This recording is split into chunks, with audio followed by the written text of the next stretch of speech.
formal episode of something we're calling Cast. It's just K-AST. It's stylized kind of like K-Bid. The purpose of this is to help educate affiliates and kind of show off some of the stars we have in our affiliate network. So let's go ahead and get going. So I'm Jeremy. I'm the top nerd at K-Bid. I'm the one who keeps the website online and fixes things when they break, and help build kind of new innovations at the company. And with us, we have James Egge. He is with Carrots Auction/Auction House. He'll kind of break into that a little bit here. And effectively, what I really want to do on this podcast is learn James's story. I want to dive into the assets he sells and kind of learn, what makes him so good for those assets. I do also want to talk about kind of platform as a whole. I have some of the stats, and I would love to get James's opinion on, why we're seeing, increases in certain numbers and decreases in others. Well, either way, let's go ahead. So, James, can you give us a little background on yourself? Well, good morning, Jeremy. Thanks for having me on. I appreciate it. Yeah, background for me. I started out doing something kind of fun back in the day. Going back to 2006, there was an internet sensation called Gary Brolsma, aka the Numa guy. And my team, I led a team of marketers that ran that whole thing. And that took us some pretty crazy places. We were on every talk show, Conan O'Brien and Jay Leno and Good Morning America. And it's a lot of fun. We were written up quite a bit back then. We were considered the pioneers of viral videos. So we were one of the first channels on YouTube to get to 1 million subscribers. And we ended up in a 2006 Guinness Book of World Records for the most downloaded video in internet history. We reached over 1 billion views on that first video. Oh, wow. That's insane. And what was that video? Can you disclose that? It's called Numa. And if you're from that generation, it was a big deal. It was right before YouTube started. And when YouTube came online, we originally launched on Newgrounds. And when YouTube came online, wow, I haven't heard that in a long time. I haven't heard the word Newgrounds in a long time. It's been a minute. But yeah, so we had a lot of fun with that, learned a lot. I ended up running 3 production studios because of that. And we created something called Numa Network. And we were the first ones on YouTube to create scheduled content instead of just random stuff that you wanted to share. And we were learning how to monetize basically viral marketing back then. So we were pioneers, just a fancy word for we didn't get paid as much as the influencers that of today. They get paid quite a bit, but somebody had to break the ice. And how'd you go from that to the auction house where you're selling stuff and all that? Were you kind of buying and selling before that? Yep. So I've been doing online auctions since 1999. eBay, of course, and always had a fascination with buying and selling and picking. I have an uncle who had an antique shop in Egypt and then one here in the Twin Cities, and so I blame him for the that little bug that gets in you that you have to go out picking and looking for treasures. And then my parents were influential in that too. So, but it moved from, I sold the Numa Network off to a production company in Philadelphia. It's still going strong today. And then I pivoted into a company called Nature Rich. I was there. I was one of the 5 team leads. We ended up in 7 countries. And that was based out of Maple Grove. So I got to learn quite a bit about the corporate side of things, running from a corporate perspective. I think we had a team of 32 on our staff. And that company's still going strong as well. But what happened was I was going through kind of an interesting time of life, a big divorce. And at the same time, there were some issues within the company. So that pushed me out and away. I ended up selling my shares, went into isolation for a little bit, and went back to what I loved, which was picking. And from there, what happened was I was just buying and selling things on eBay. And then I came across a TV show on History Channel. It had to do with an auctioneer. And at the same time, I was reading a book called The Millionaire Next Door. And it said that the auction industry per capita produces more millionaires than any other industry. And that kind of shocked me a little bit. I thought it would have been finance or real estate or day trading, something of that nature. And so that kind of just was a little seed in my head. I never would have thought I would be an auctioneer. I don't have any auctioneers in the family, nobody to mentor me per se or persuade me. But when I was watching this show, it just kind of fascinated me, this idea of live auctions. I've been to a couple when I was a kid. So I looked up in my area. I was in St. Cloud at the time, and there was a number of live auction companies, including Black Hmm. Diamond, of course, Yep. and with Imholt, Colonel Imholt. And anyway, so I started going to these live auctions and buying things and selling them on eBay at the time, just for something really to do.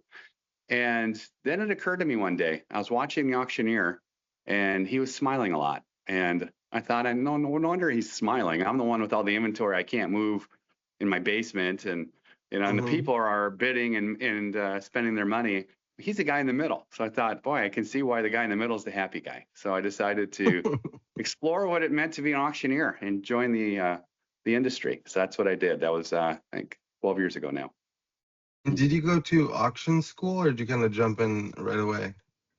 I didn't go to auction school, but I did a lot of research online, Hmm. a lot of YouTube videos, a lot of, I was going to, who's become my mentor now, I was going to a local high-end auction company here in the Twin Cities. Hmm. And and I just was learning like a sponge. I wasn't there necessarily to buy. I was just there to watch the operations and learn. And anyway, one thing led to another. And I was fortunate enough when I started out that I had some connections of people looking to move large bits of inventory, good Hmm. higher end inventory. So I just jumped right in, both feet. That's so cool. And like with all that marketing experience, that's really interesting to me. Like, do things you learned there, like creating viral videos or point, I've seen like how you market on Facebook, and it's pretty aggressive. Like you kind of highlight stuff in a way that other people aren't. Do you use some of those skills that you developed there in your marketing today? Yeah, definitely. I think we're always building on our past experiences Hmm. and the lessons we've learned, both good and bad. Other than that, though, too, I make a conscious effort every week to study auction companies that are well ahead of me to see what they're Hmm. doing, what they're implementing. It's amazing. There's an old saying that says success leaves clues. So look for companies Hmm. that are successful and find out what they're doing instead of trying to reinvent the Hmm. wheel. So I put a good amount of time into that per week too, and hope and dream. You know. So right now, in terms of your effort, I know right now like jewelry is a big thing for you, high-end jewelry. Mhm. What all are you selling right now? Do you have a focus? Obviously, I'm sure you'd sell anything. That's kind of the auctioneer. I'd sell the earth if God would let me, you know. Um, Yeah. but where does your focus on right now? Yeah, so we're the largest fine jewelry auction company in the Midwest currently, and so that's our main focus. That's our bread Mm-hmm. and butter. So we run weekly or bi-weekly auctions, bi-weekly for larger auctions, weekly for our standard, we call them Sunday evening luxury.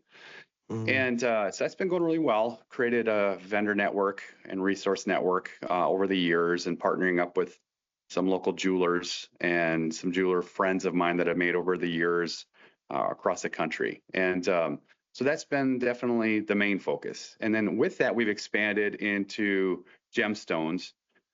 We do, I don't know, in a good month, we're probably selling 200 to 300 loose gemstones, including loose diamonds. And then also we moved into the designer handbag niche.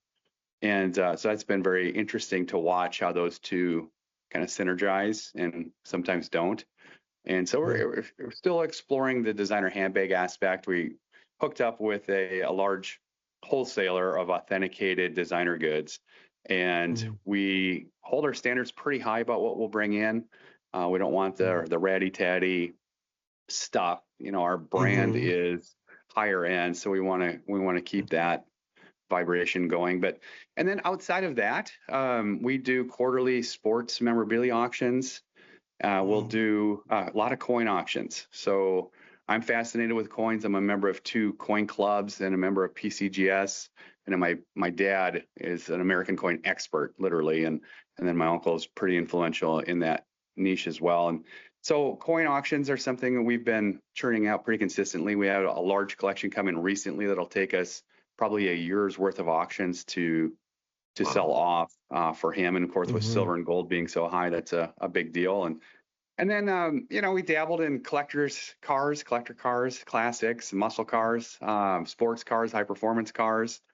That's just because it's fun, to be quite honest with you. Not much of a business plan there. It's just get to Mm-hmm. meet pretty cool people and test drive their cars and help them sell them. And That world is so K-Bid, much fun. so much fun. And the K-Bid platform's great for that. The bidder base loves Hmm. that kind of stuff, and it's fun for us. And so I know there's people like doing a fantastic job in the automotive side of things on K-Bid. That's definitely not my area of expertise, but I do like to dabble in that, and it's a lot of Hmm. fun. And then of course just high-end collectibles in general. We've done like Kim Norleen's gallery, his fine art when he was Cool. switching up his gallery, and Hmm. we've sold crazy things from Princess Diana's hair all the way to we sold some cannibalistic tribal pieces, and so Hmm. it's kind of like what Pawn Star says. You never know what's going to come through the door, and you never know what kind That's of so call you're going to cool. receive when Hmm. you hang up your shingle that you're an auctioneer. Yeah. Well, like the buyer audiences are so different for it's like I've been on stage clerking at Barrett Jackson, right? But that Oh, was sure. like a crazy. The event is kind of the product, right? It's the event, it's the Yeah. spectacle, it's being there. Um, it's just it's really fun how different it can be. When did KBIT enter the picture for you? So at some Yeah. point you were doing your own thing, and then when hmm did KBIT happen? So KBID happened when I was in my picking mode in buying and reselling. And so KBID Hmm. became a great local source for me to find unique, rare items, maybe, things that were under the radar that I could pick up and make a Yep. little profit on. And then, kind of merging what I said earlier when two and two came together and I decided to enter the auction industry, then KBID became Hmm. the platform that I wanted to join. I love the idea right out of the gate that KBID supplies this large bidder base. Like you Hmm. go out and start an auction company somewhere else and you're starting, your store out in the middle of the desert. Like nobody Yep. knows you. You're going to spend a lot of time and energy, a lot of money to A start to lot of generate an money. audience. And so I loved that KBID supported you from that perspective. And then just Hmm. corporately, it's been fantastic as we've grown together over the years. Hmm. Yeah. So cool. In terms Yeah. of the assets you sell, like let's start with jewelry. Are you shipping jewelry? How do you do inspection? Like hmm I know that's a world that not everyone knows. Like how do you keep it safe, authenticated? Can you tell me about the process? So a high-end item shows up. Tell hmm me about the process for it to get out the door. Yeah. So for us, it's really evolved into trusted sources. Mm-hmm. Our particular model is we purchase most of everything we sell, which is it's a philosophy. There's multiple philosophies. Consignment works really well too. Mm-hmm. So for us, it's having trusted sources. We now also manufacture jewelry that Oh, we so sell at cool. auction, and then we also Mm-hmm. sell it. We also run a brick and mortar jewelry store now as well, which is a more recent development just because of how things have gone in the auction world for us. But and then we have testing equipment. You have to invest in good. Your name is everything. Let me back up and say the philosophy is your name is everything. There's an old ancient saying that says a good name's rather to be chosen than great riches. And the Yeah. idea is that you build a solid name, you do right, you have integrity, you check things, you invest in authentication, and then Mm-hmm. you grow a name over time that people come to know and trust. People like to do business with people they know, like, and trust. So trust is a Mm-hmm. key issue there. So for us, yeah, we have all the expensive equipment now. You slowly Sure. build that up over time. You buy the junky one that barely works on eBay when you're starting out, and then you keep investing Mm-hmm. in that part of your business. Are you So shipping? that yeah, we ship all over the country. Pretty much every auction, we're probably shipping half of our goods now. In the jewelry world, of Okay. course, it's very standardized, so it's fairly Mm-hmm. simple. Same box, same system. With insurance, of course, most jewelry buyers opt in for insurance, but yeah, about half of every auction is being shipped, and you Mm-hmm. know, pretty typical for us to be shipping to 10 or 15 different states per week That's so on cool. top of our local bidders, which we love to see when they Mm-hmm. come in. And how are Yeah. you doing shipping costs? So someone buys 5 items. What determines the price for shipping? Do you have a fee associated? How do you do that? Yeah, with jewelry, because it's lightweight and it's very pretty much standardized, we just do a flat rate. So for us, we haven't raised our rates in years. We probably need to because everybody else is. Not, I don't mean businesses, Mm-hmm. but like USPS is, UPS is, FedEx is. But we're at Mm-hmm. just $10 flat rate with optional insurance. And no matter how many items you buy, when it comes to the jewelry pieces and the gemstones, once we get into Mm-hmm. handbags, then there's a scaled system that's still Yeah. very conservative. We're not trying to make money on shipping. We just want to Of provide course. that as a Yeah. service. And then if we do like a fine art auction, or if we're doing sports memorabilia and there's autographed helmets, or then it's going to be on a per basis. Sure. So yeah. Sure. Okay. That's so cool. And then getting into handbags, right? That's kind of new. Mhm. The authentication process for that requires a lot of knowledge, right? Like it's not Right. something that there's a little tool you can test. Can you tell me a little bit? So did you learn that first and then distribute it to your team? Or is that where it comes down to the trusted source? Like the source only gives you proper stuff. Yeah, definitely trusted source helped starting out. But since then, because of the volume that we do, we've been able to leverage that into a great relationship with a company called Check. They're one of the top authentication services in the country for designer Mm-hmm. goods. And so we run everything through Check. And then we also offer authentication services to any of our customers if they want something run through Check. And we do that for just a low fee. Again, more of a Sure. service than a business And they would model. just kind of show up with their items, say, hey, can you authenticate this? And then that kind of Correct. builds a relationship, I'm assuming, where if they do want to sell, if they're looking to authenticate it, there's a chance they're looking to sell it. So it probably works out pretty well for you. Yeah, In absolutely. terms Yeah. of failing authentication, right, you have to end up with some stuff that fails. Do you still sell that as non-authentic? Or is that something you wouldn't put on your site? That's something that we wouldn't put on our site just because, Yeah. again, the brand that we're presenting is top tier, authentic, and creating Mm-hmm. that trust relationship. So we wouldn't want anything to be, you know, a miscommunication or misperception. So that stuff we just dispose of, to be quite honest. It's rare. I think we've Mm-hmm. had 3 or 4 pieces that have come through out of the maybe 1,000 plus, and then we literally just Mm-hmm. dispose of them. So.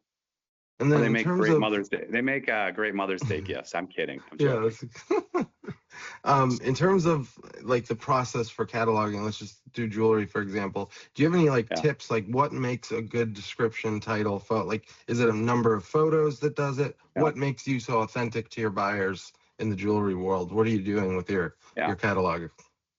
So in the jewelry world, I thought right off the bat, the very first principle that we wanted to present was excellent photography and videos. And it's amazing to me. There's billion-dollar companies that still aren't utilizing videos for jewelry, and they're doing Mm-hmm. well. So I don't think they're going to watch this podcast and like write this tip down. But I think videos certainly help because diamonds, sapphires, rubies, emeralds, they're meant to move and sparkle and shine. So videos Mm-hmm. was very important to us, and then investing in the photography and not only from the photo booths and the lighting to the editing. Now, we never edit the pieces themselves, but we can edit like a background out so that there's not like a dust ball for somebody to have to look over to Mm-hmm. look at the ring they're thinking about purchasing. So for us, that's a key principle, is just presenting well. We get very few, and it's amazing. We've sold pieces all the way up to $50, $60, $70,000 for a single piece of jewelry with zero Mm-hmm. inspections. I mean, it's very rare we get inspection calls. We do offer inspections, of course, and we do encourage people to inspect. It's Sure. important. But I think when you do a fantastic job with photography and the video aspect, which KBID supports, and then do a description, and then we edit all of our descriptions, we're going through and having a second set of eyes looking at our Mm-hmm. descriptions. When you do that part of it right, I think it creates an idea that the person feels like they're looking at the piece in person, because you're Mm-hmm. giving the close-ups, you're giving the angles, you're taking the time to show the details. You have the video, the descriptions, not just fluff. It's actually, is explaining from weights. In the jewelry world, you have Mm-hmm. weights, you have finger size, necklace size, all this stuff. Is it lab grown? Is it natural? All this stuff's really Sure. important. So yeah, we try to tackle that from the front end. Our philosophy there too is we want the bidder to feel very confident. I believe that confident bidders help the bidding process, of course. If people Yeah. are questioning something or unsure, your bids are going to be low.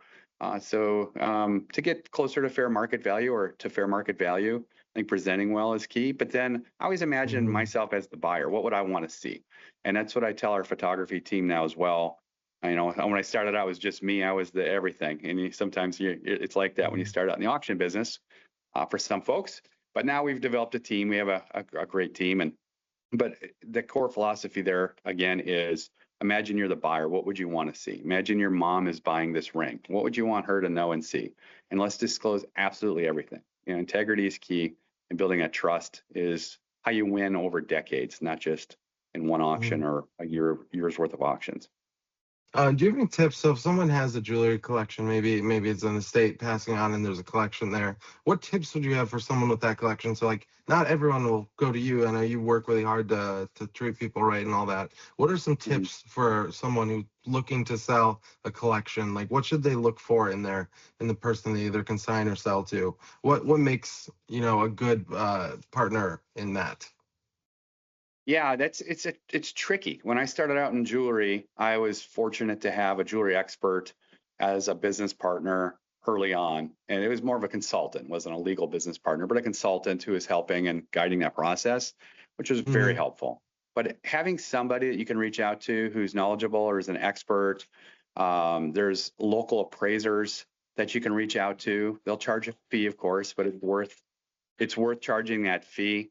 But the key is having somebody, not just Googling or Google image searching, which certainly can be a tool, but it's about having somebody you can reach out to, somebody that knows the industry, who has the testing equipment, who can tell if that's a diamond or a moissanite, or if it's a lab-grown diamond or a natural diamond, if that's really gold or if it's thick gold plate. These are really key issues. Like some of the really basic testing equipment can't discern thick gold plate from solid gold. And so you could be a well-meaning person and think that you have something of value and present it a certain way, and it's just going to end up being a negative experience for everybody if you're not sure, if you don't have some type of way to authenticate what you're selling. So, and I'm, I get calls from other people in the K-Bid network just asking for opinions, and I'm always glad to do that. I've done the same. If something comes in that I don't understand, there's been friends that you make in the industry, certainly in K-Bid, you can reach out and yeah. So having somebody, I think, would be the greatest tip there that you can go to. It's kind of like what Rick says in Pawn Stars. He goes, "I know a guy. Let me bring a guy in." Yeah. Hold on. Can you chill? And then magically they show up in a minute or whatever it is. Yeah, and then awesome. All right. Two other questions for you. So number one, when you have a jewelry auction, how do you order it? Right? What's the logic in terms of putting the best item first, or scatter the good stuff throughout? Like, how do you determine that with your auctions? There's a couple philosophies about that. My mentor doesn't necessarily like the way I do it. He does it a different way. But the way I've been doing is that I structure it higher value items first, and then kind of taper into just the everyday lower, I wouldn't say lower end, nothing's lower end, but just the lower value items. That's just how I've always run it. My philosophy on that is I drive a lot of traffic to the website. The people who want to spend the 2, 3, 4, 5, 6,000 plus, I don't want them to have to sit and wait for hours. Like I've been at the live auctions where they put the cool items towards the end, so you have to maybe, I don't blame them. It's like, and then you want to pick up a bunch of stuff you didn't necessarily come shopping for, right? It's like, and I get the strategy on that. But for me, I just taper it high value to lower value.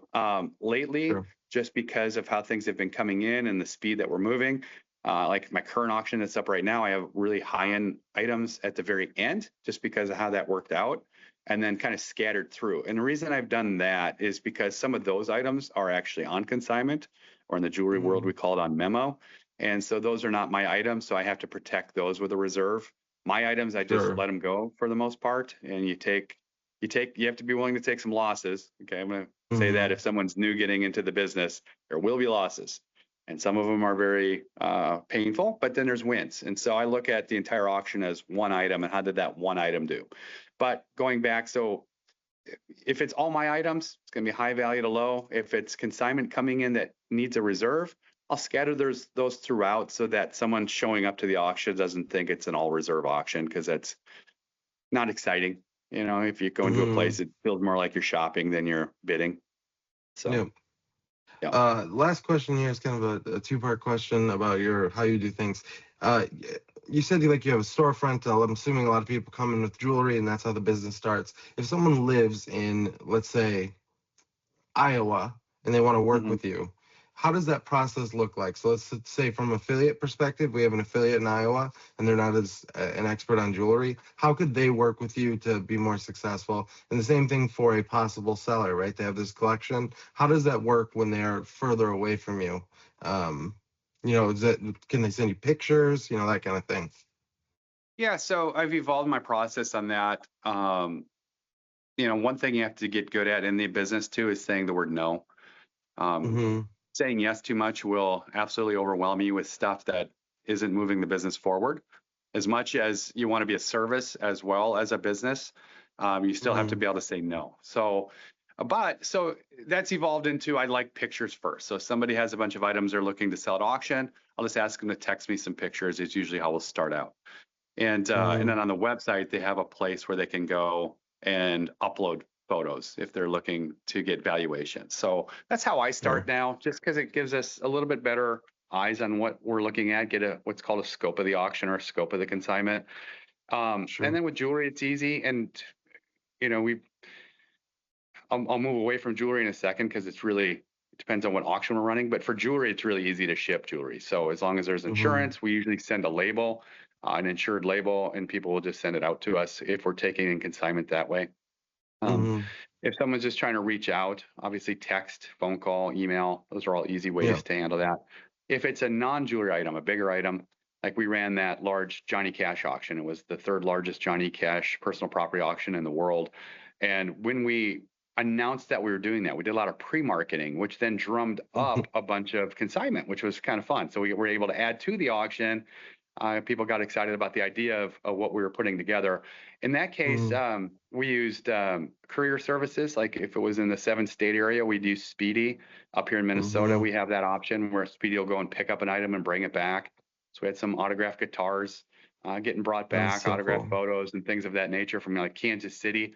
And it was like $20 if you use Speedy. But otherwise, yeah, people just pack it up and send it out just like if we were consigning to a different auction company ourselves. Mm-hmm. Yeah. That auction was so amazing. And like your history in creating viral videos and all that, like that was just so amazing to even be a part of in any way. Um, that's Yeah, so that was cool. a I lot of wonder fun. if your future is going to hold more of that like celebrity asset type thing, because that is just so cool.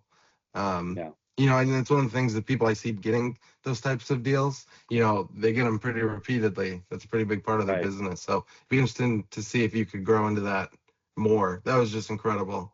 Yeah, well, Could you I'll give give you a like a little brief update on two that. sentences on that? Yeah. Well, Yeah, let's go give you ahead. an update on that. So we are now running the second Johnny Cash auction. It's going to be larger than the first one we ran, and we have some real interesting players involved. Of course, Cindy Cash is still involved, who's become a very good friend through the whole process, and then we have some other.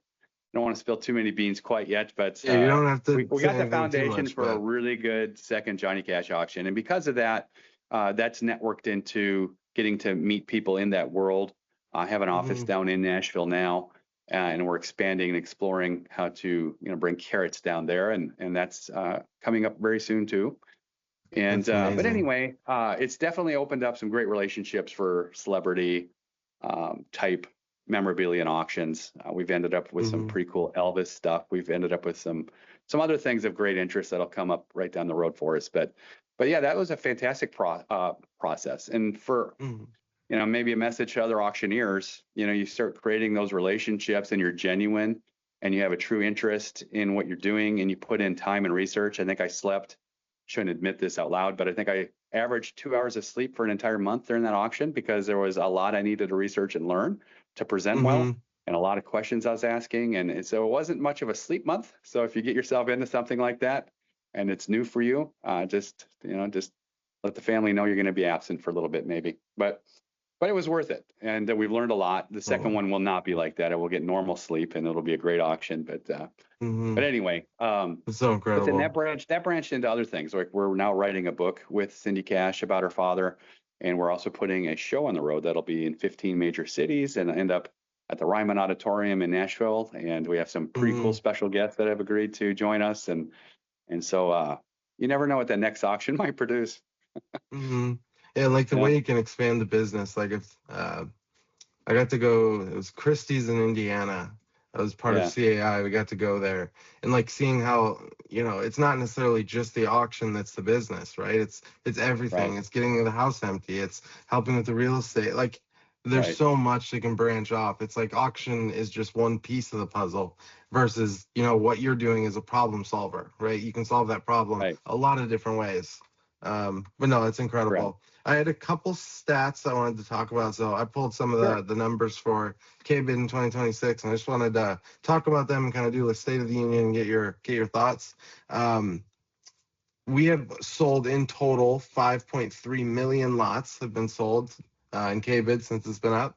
There's been over 64,000 auctions, which I think is pretty cool, and there's been more than 53 million bids placed in total, and those numbers are just crazy, when you put it in perspective. Let's go another interesting stat: more than it's 513,000 registered bidders. Now, of course, not all of those are active, but I just think that's a really cool number, and we're so regional. Like, to have that many people in Minnesota and in the surrounding states is incredible. Let's see what else we got here for interesting stats. So this year, one of the increases is the average price per lot has gone up. So our average used to be $61 and it's gone up to 91. So we're selling bigger, better assets, I would say, which is just an interesting stat. In terms of buyer engagement, the average bids placed per bidder bidding, which is a weird way to say it, is up almost 10%. So whatever's happening, we're getting more bids from people, so they're engaging a little more aggressively. Let's see what else we have here.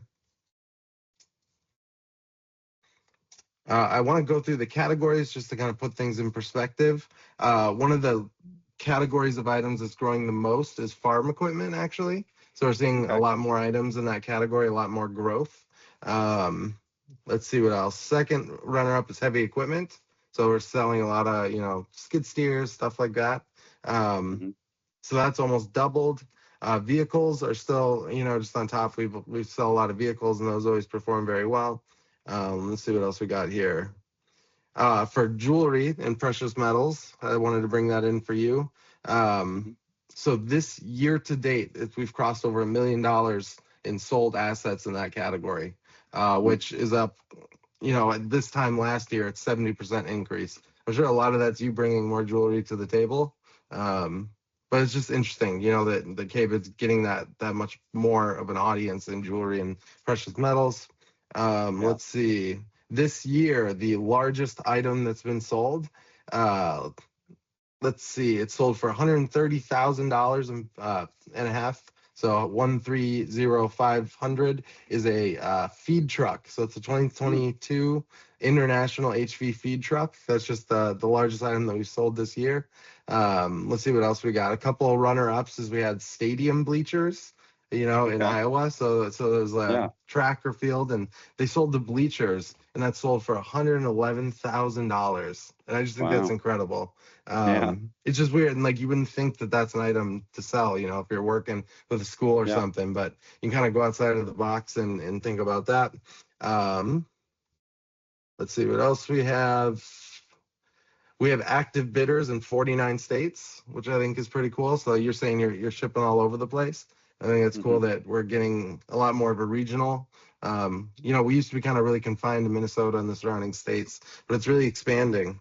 And it's because people like you doing shipping the way you do that we're able to do that, which is really cool. So here's another interesting stat. More than 56% of bidders participate in more than one auction. That's actually increased. So we had a lot of people that would come in for one single auction and buy a item, but we're actually getting people to come back and buy more stuff. So that's a lot of like marketing is probably responsible for that. And we're doing a little more aggressive marketing where if someone buys a certain category of asset, we will market them that category. So for jewelry, that's something that, could be helpful, but that's just something we're focusing on. How do we keep people engaged? What are you doing engagement wise with your bidders? So I know you run pretty aggressive marketing on your own side, separate from what we do. Tell me about that. Like, how are you engaging your buyers? Are you changing up how you're doing your marketing? What does 2026 look like for you? for engaging your audience? Yeah, so a couple of keys that we do is we've built up a substantial email list, double opt-in email list, either off the website or talking with customers, just slowly over time. And Mm-hmm. it's really key to be able to stay in contact with the people that have done business with you already. So every auction that we launch, we do 2 emails. So we do an announcement email that the auction is live and with some highlighted photos in there. And then the day of closing is just a reminder that the auction is closing that day. So that's been really important to keep that communication. We're moving into SMS as well now with texting. Mm-hmm. And beyond that, we do a lot of our advertising on the Meta platform, so it's Instagram, Facebook primarily.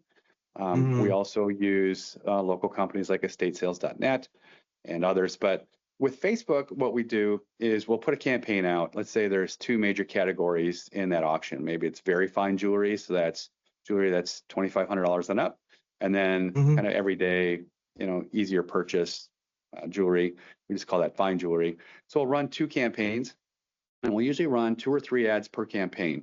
And then after 3 days, we'll watch the performance. We'll take the lowest performing ad, cut that off, take that funds, put it in the highest performing ad. We're constantly cycling through our funds and managing that process. Mm-hmm. That's been, I think, key for us, because you can put a lot of money into advertising and it maybe not doing what you'd like it to do. And so those are some Sure. things that you have to, keep a handle on and watch and evolve constantly. The algorithms are always changing. The way people interact with social media changes.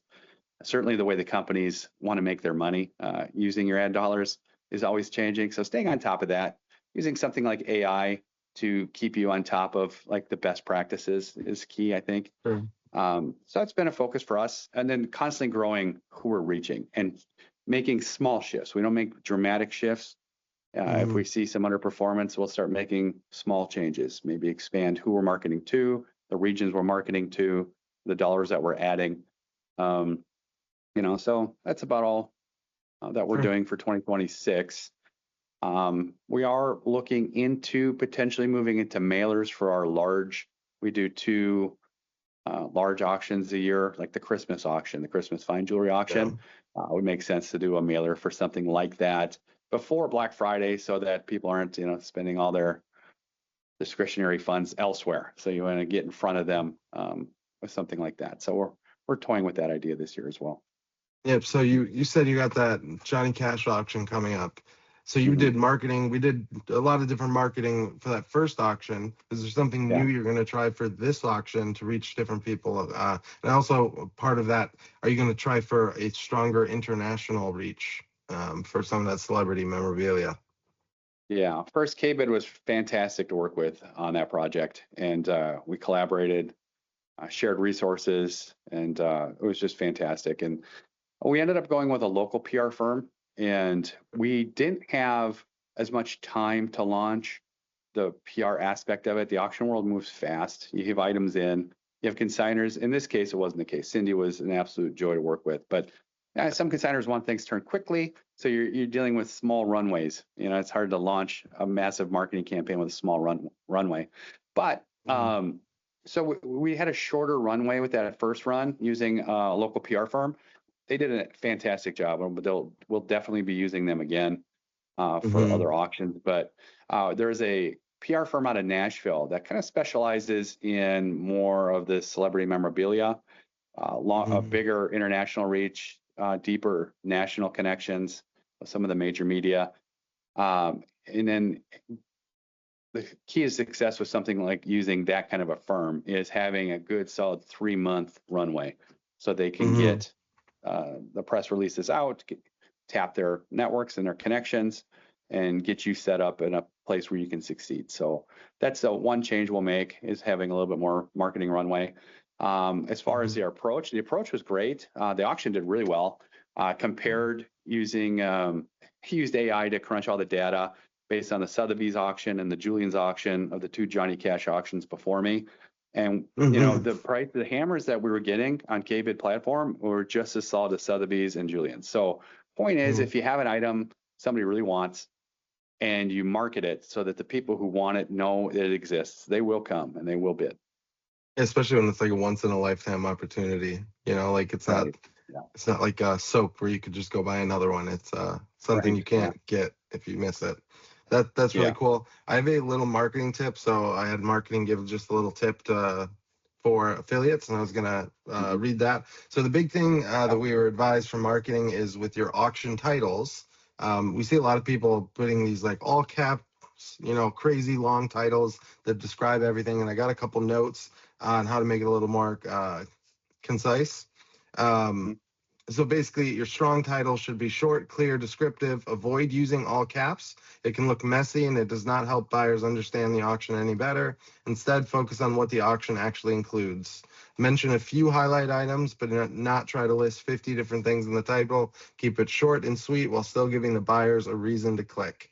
There's some examples there, but I'm sure we've all seen them. So it's basically just keep your title short and concise. I think when it gets too long, it gets to be a little much. Another fun thing is we've been working on SEO a lot. So he also wanted me to mention that 30% of our auction traffic actually comes direct from organic search. So that's whether you have someone searching Johnny Cash and finding your item description. That's just an interesting thing, right? Some of that's just organic from you putting good titles, descriptions, Hmm. photos there. And we're working really hard to make sure um, that it's reachable. So that's fun. So we're obviously doing something right because people are finding us just from searching, not our direct advertising. In Hmm. terms of final thoughts, um, so what advice would you give an affiliate looking to sell on KBid? Is there, in terms of getting started, someone who's get fresh in the business, maybe they have inventory like you used to have. Do you have any advice for them beyond what you've already given? I would say definitely just continue to research, continue to study, watch what other companies are doing, ask questions. The affiliate network at Mm-hmm. KBIT is fantastic. The Facebook affiliate group is fantastic. Any Mm-hmm. events that KBIT is putting out as far as lessons or sessions or training, absorb all of those. But yeah, definitely find a friend or two within the industry Mm-hmm. and ask a lot of questions and get advice. Don't have to take it all, of Amazing. course, but it's good to just have, um, you know, a full perspective of how you can run your auctions. Um, Other key would be integrity. Do Mm-hmm. excellent work. Take the right pictures. Don't be in such a hurry that things turn out blurry. I didn't mean for that to rhyme, but It but worked. imagine you're the buyer. What would you want to see? What would you want to experience? So those would Mm-hmm. be some starting tips I would give. Cool. Well, in terms of contact info, I think it's important. So whether you're an affiliate who has some assets you don't understand and you want to partner on something, or you have a collection you're interested in selling, I think it's really important that you all know how to contact James here. What business name would they look you up under? Auction House or Carrots Auctions, correct? Yeah, so carrotsauctions.com is our website, and Yeah. James at carrotsauctions.com would be the email address. Carrots being like 14 karat gold, so it's KARATS, not Hmm. carrot like a vegetable you eat or a And it's diamond carrot. auctions plural, right? Correct. Yeah, yeah. We like Yep. to run more than one. So And yeah, I'm gonna put that carrots up on the auctions. screen, so don't worry about it Yeah. too much. Oh, I got you. And then yep. And then my number is 952-261-4942. Texts work better Mhm. than phone calls. Always happy to help. Awesome. Well, yeah, and I can say from personal experience, I know your expertise have helped everyone at KBit at in some form or another. But yeah, if you have anything like that, or if you have a collection, like you said, he offers the service. Where are you located? If someone wanted to stop by and authenticate something. Yeah, so we're in Edina. We're just behind the Galleria. So we're at Hmm. 7101 York Avenue South in Edina, Minnesota. Perfect. Well, thank Yep. you so much. Really hope I get to have you as a guest again, especially Yeah, as we thank get you. that other auction. There'll be a lot to talk about, but I really appreciate Yeah. it. And for anyone listening, if you're a buyer who's looking into jewelry and you want to know a little bit about how things work behind the scenes, or if you're an affiliate looking for an opportunity to do different types of assets, feel free to share this around. And thank you so much for wrapping up our first episode. And Yeah. James, seriously, thank you. And anyone listening, please reach out to him. I promise he knows exactly what he's doing, and he's proven it. He's got a second Johnny Cash auction coming. He does excellent work. So please reach out to him. I do every time I have a question related to his expertise. So thank you all. Appreciate it, James. Thank Thank you you. for having me. I appreciate that. It was an honor. Thank you.